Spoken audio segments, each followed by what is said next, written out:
ஒரு பலூன் இருக்குது. இங்கே சுற்றி முழுவதும் காற்று இருக்குது.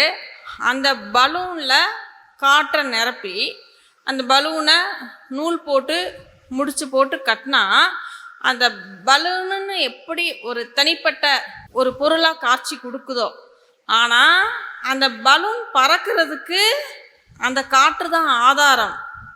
ஆனால் அது நினச்சிக்குது நமக்கு தான் அந்த பவர் இருக்குது, நம்ம தான் பறக்கிறோன்னு. அது எப்படி ஒரு தனிப்பட்ட பொருளாக காட்சியளிக்குமோ அதே மாதிரி தான் நீங்களும் இருக்கீங்க. பலூன் எப்படி தனிப்பட்ட ஒரு பொருளாக எடுத்துக்கிச்சோ அதே மாதிரி நீங்கள் தனிப்பட்ட நபராக உங்களை நீங்கள் எடுத்துக்கிட்டீங்க. உங்களுக்குள்ள அங்கே எப்படி காற்று இருக்கோ அதே மாதிரி உங்களுக்குள்ள பிரபஞ்ச சக்தியோட ஒரு துளி தான் உங்களுக்குள்ள இருக்குது. நீங்கள் இயங்குறதுக்கு இந்த பிரபஞ்ச சக்தி தான் ஆதாரம்.